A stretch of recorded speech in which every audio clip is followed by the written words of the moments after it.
Hi guys! So ngayon, ang ating content ay poor kids versus rich kids. Ayan. So ngayon, and 3, 2, 1, go. Sisimulan na natin. Ayan.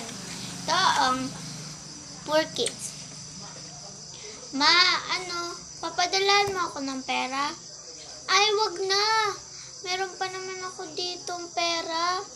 Meron pa ako ditong 5 piso. Kaya na ito pang baon ko bukas.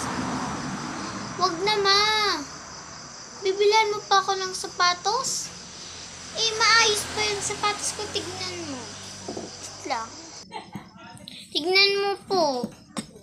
Oh, ito pa. Oh, linis pa naman. Oh, kahit hindi magkaparehas, Nay. Tignan mo po. Diba? Oh, ang ganda naman, oh. Oh, diba? Ayos pa naman to. Sige na, Nay. Babay na.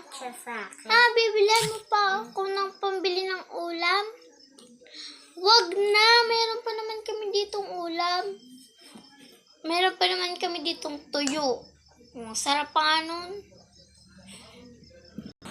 So guys, ang gagawin naman natin ay rich kid. Ayan.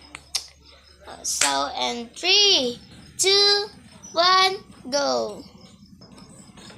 Hello, Mommy. Mommy, pwede po ba akong humingi ng 1,000 pambili lang ng ulam? Sige po. At saka magpapabili rin po ako ng Jollibee. Chicken, fries, and burger. Ayun lang po. At saka, pabili na nga po dyan, Mami, ng isang iPhone. Kasi yung cellphone ko sira.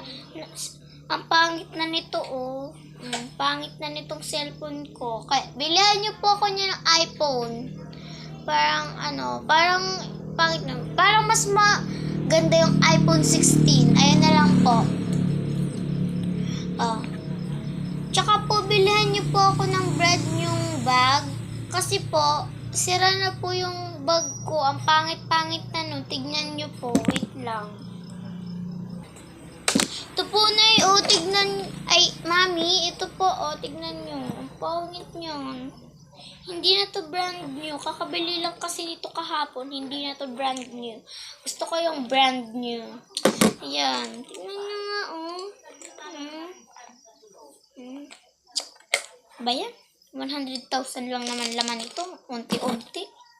Yan, Nay, tsaka bigyan niyo po ako ng 1,000,000.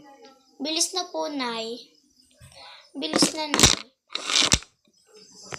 So, dun po nagtatapos ang rich kid at poor kid. Bye!